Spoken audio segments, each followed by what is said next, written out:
আসসালামু আলাইকুম রহমতুল্লাহি ওবরকাতুহু। সম্মানিত দর্শক, সাম্প্রতিক সময়ে সিনিয়র সাংবাদিক, দড়িবার সাংবাদিক, ছাগল অথর্ব সাংবাদিক এবং সাংবাদিক নামে কলঙ্ক, তারপর আরও অনেক অশ্রাব্য গালাগাল যারা পক্ষ এবং বিপক্ষের লোকজন ইদানিং সামাজিক মাধ্যমে দিচ্ছেন। রাষ্ট্রের জন্য, দেশের জন্য এই মুহূর্তে বিষয়টি অত্যন্ত সেন্সিটিভ। আর একটা পেশার জন্য ভীষণ রকম অবমাননাকর। মূলত যে আমাদের দেশে সাংবাদিকতা, এটা যে ফাউন্ডেশন, সেই ফাউন্ডেশনের একটা গৌরবময় ঐতিহ্য। সে ঐতিহ্য ভারতের চেয়ে কোনো অংশে কম নয়। আপনি যদি 50-এর দশক ধরেন, 60-এর দশক ধরেন, বঙ্গবন্ধুর জমানা 70-এর দশক ধরেন, এমনকি এরশাদ জমানা ধরেন, এরশাদ জমানা পর্যন্ত 80-র দশক পর্যন্ত বাংলাদেশের সংবাদপত্র জগতের যে গ্লোরিয়াসনেস, মালিক, সম্পাদক, সাংবাদিক, তাদের যে মান, মর্যাদা এবং সম্মান যে পর্যায়ে ছিল, আসলে অন্য কোনো শ্রেণী এবং পেশা তারা এই সম্মানটা ক্লেমই করতেন না যে আমরা আসলে ওইরকম সম্মানিত। একটি পত্রিকাতে সাধারণত জুনিয়র স্টাফ রিপোর্টার হিসেবে কেউ ঢুকতেন, জুনিয়র সাব এডিটর হিসেবে ঢুকতেন, যেগুলোকে অ্যাপ্রেন্টিস বা শিক্ষানবিশ স্টাফ রিপোর্টার বা সাব এডিটর বলা হয়।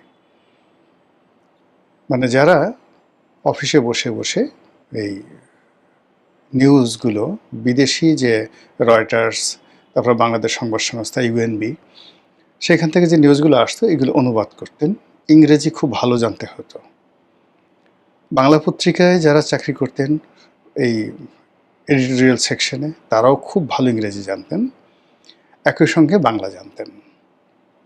আর যারা রিপোর্টিং করতেন, তো সেই রিপোর্টারদের মধ্যে অনুসন্ধিৎস ক্ষমতা, ইনভেন্টরি পাওয়ার এবং সহজে যে কোনো ক্ষমতাকে প্রশ্ন করা এবং যার তার কাছে মাথা না নোয়ানোর যে একটা অদম্য যে স্পৃহা, আগ্রহ, এই দুটো যোগ্যতা আমি যে সময়টাতে সংবাদপত্রে ছিলাম তখন আমি দেখেছি। প্রায় ভালো ভালো সব পত্রিকাগুলোতে বিশাল লাইব্রেরি ছিল। সেই লাইব্রেরিতে সবাই বাংলা এবং ইংরেজি মানে নিখুঁতভাবে পড়তেন। ইতিহাস, শিল্প, সাহিত্য, সংস্কৃতি নিয়ে ভীষণ রকম আলোচনা হতো।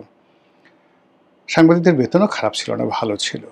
ধরুন তৃতীয় ওয়েজ বোর্ড অনুযায়ী যারা বেতন পেতেন, সাব এডিটর রূপে বা সিনিয়র সাব এডিটর রূপে, staff reporter, senior staff reporter রূপে, এই দুটোই মূলত post, staff reporter, senior staff reporter. এরপর এদের মধ্যে থেকে কেউ শিফট ইনচার্জ হতেন, কেউ নিউজ এডিটর হতেন। ইত্তেফাকে এই নিয়মটা খুব, মানে ইত্তেফাকে আসলে সিনিয়র রিপোর্টার এবং সিনিয়র সাব এডিটর এই দুটোই ছিল মূলত পোস্ট। এখান থেকেই যেমন দেখা গেল যে কেউ শিফট ইনচার্জ হতেন, কিন্তু তার বেতনটা ছিল সিনিয়র সাব এডিটর রূপে, বা কেউ নিউজ এডিটর হতেন। তো নিউজ এডিটর হতেন কিন্তু তার ছিল সিনিয়র সাব এডিটর রূপে। আবার সিনিয়র স্টাফ রিপোর্টার যারা ছিলেন এরাই চিফ রিপোর্টার হতেন। এই পর্যন্তই ছিল।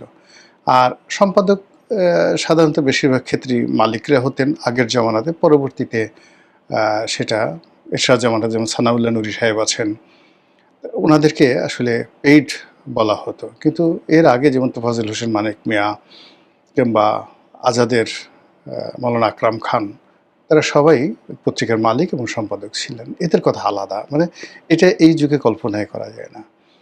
তো এর বাইরে যেটা ছিল সেটা হলো সম্পাদনা, মানে সম্পাদকীয় বিভাগ ছিল, যেটা যারা পোস্ট এডিটোরিয়াল লিখতেন, বাইরের লোকদের লেখা নেওয়া হতো না।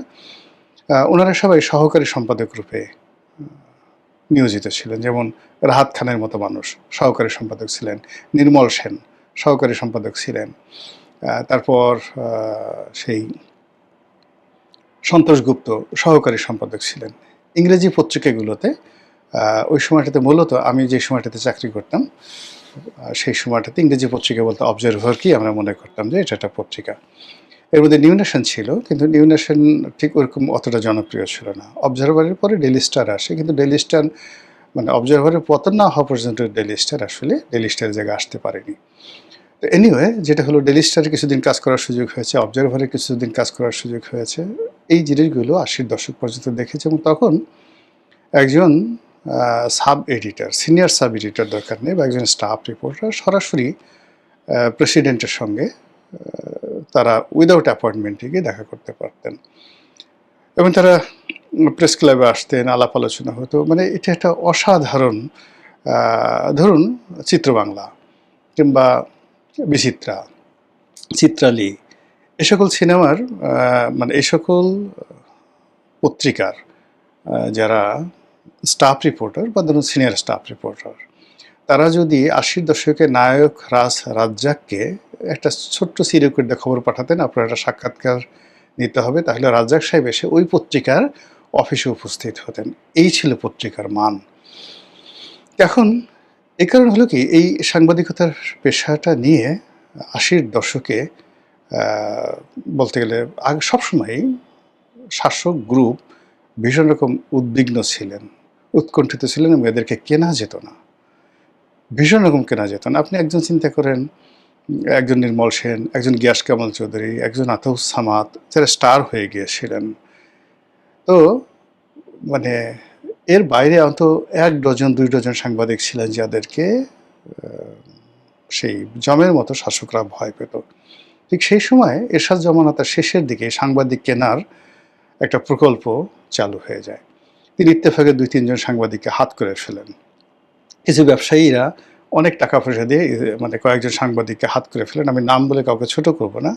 তাদের মাধ্যমে কলাম লিখানো কিংবা তাদের মাধ্যমে বই লিখানো, রাষ্ট্রপতির দরবারে বা কোনো ব্যবসায়িক গ্রুপ বা কোনো ধড়িবাজ মানে যাকে বলা হয় গ্রুপ অফ ইন্ডাস্ট্রিজ, তারা এরকম 80-র দশকের, ধরেন এটা 87-88-র দিক থেকেই অপকর্মগুলো শুরু হয়।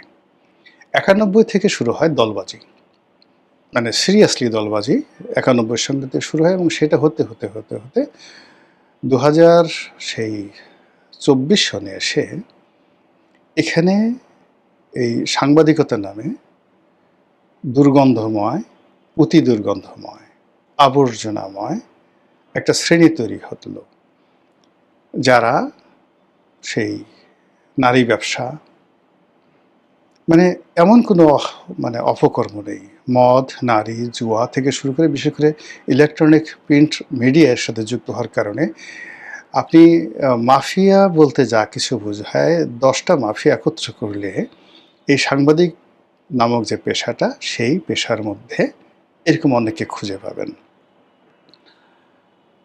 তো এই যে একটা খারাপ অবস্থা, সেই খারাপ অবস্থার মধ্যে যেটি হলো, সাংবাদিকদের মান কমলো, সম্মান চলে গেল, লেখাপড়া গোল্লায় গেল, আর গর্ব করার মতো এদের মধ্যে কিছুই রইল না।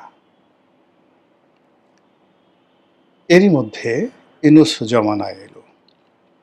ইউনূস জমানা হওয়ার পরে কী হলো, একটা শ্রেণী, এই খারাপ যে শ্রেণীটা, তার একটা বিরাট অংশ পালিয়ে গেল, আর একটা অংশ মুহূর্তের মধ্যে ভুল পাল্টিয়ে নতুন রাজনৈতিক বন্দোবস্তের মধ্যে তারা যুক্ত হলো।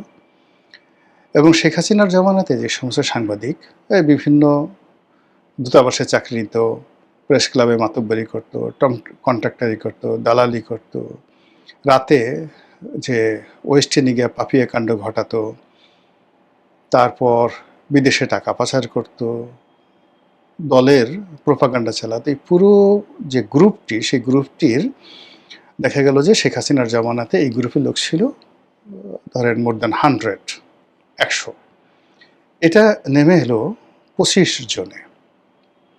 এরা নেমে এলো 25 জনে ইউনূস জমানাতে, এবং 25 জন যারা শেখ হাসিনার জমানাতে তারা খারাপ ছিল, খারাপ থাকার পর তাদের বুদ্ধি ছিল, পোশাক ছিল, চেহারা ছিল, সুরত ছিল, বংশ ছিল, প্রত্যেকটা জায়গাতে যে লেভেলটা ছিল, সেই লেভেলটা মানে ইউনূস জমানাতে এসে যারা এই সুবিধা গ্রহণ করলো, তাদের লেভেলটা আগেরগুলো যদি মাথার ক্যাপ আপনি বলতেন যে খারাপ, কিন্তু তাদেরকে মাথায় টুপি হিসেবে পরা যায়, এগুলোকে আপনি জুতা হিসেবে ব্যবহার করতে পারবেন, এরকম জাস্ট জুতা হিসেবে ব্যবহার করতে পারেন, এই ধরনের কোয়ালিটির লোকগুলো এসে হাও মাও কাউ করে খাওয়া শুরু করলো। আচ্ছা, এগুলো খেয়ে দিয়ে আবার এই গ্রুপও প্রায় আউট, অর্ধেকের মতো আউট, বাকি অর্ধেক এখনও বিভিন্ন জায়গাতে লুটপাট করছে। এই যে যখন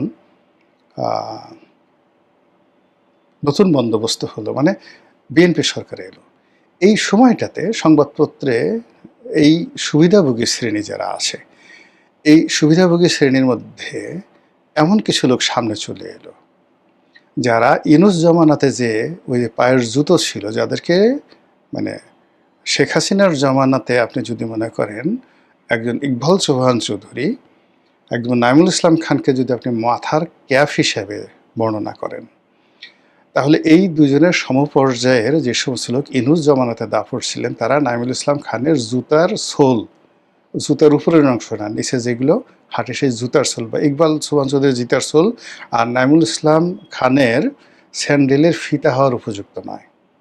এই লোকগুলো ইউনূস সাহেবকে চালিয়েছে।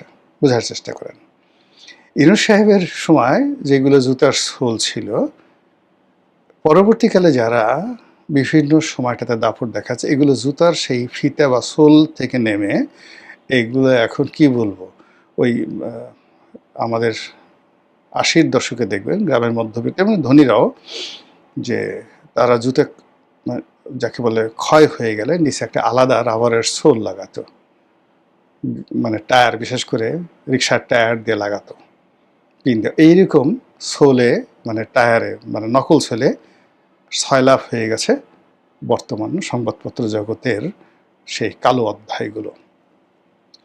এই যখন অবস্থা, তখন আমরা আসলে চারিদিকে তথ্যের নামে অপতথ্য, জ্ঞানের নামে আপনি অজ্ঞানতা, আলোর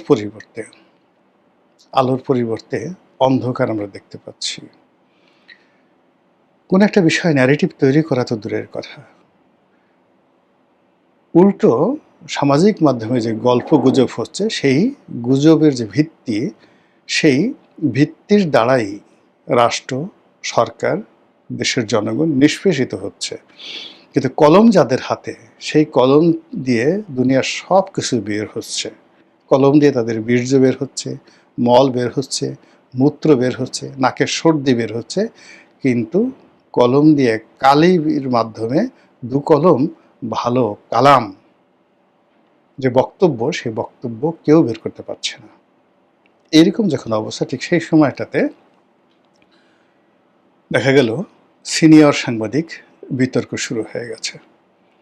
গত 2টি বছরে আপনি চান বা না চান, সাংবাদিকদের মধ্যে অল্প কয়েকজন মানুষ যারা কোনো জমানাতে রাজনৈতিক সুযোগ সুবিধা লাভ করেননি, যেমন আনিস আলমগীর, মাসুদ কামাল, আজিজ, পান্না, এখন সার্বিক বিচারে হয়তো শেখ হাসিনার জমানাতে, তারপরে ইউনূস জমানাতে বা তার আগের অন্য কোনো জমানাতে যে সকল পলিটিক্যাল টাউট ছিল সাংবাদিকতার নামে, বা সাংবাদিকতার পেশার বাইরে গিয়ে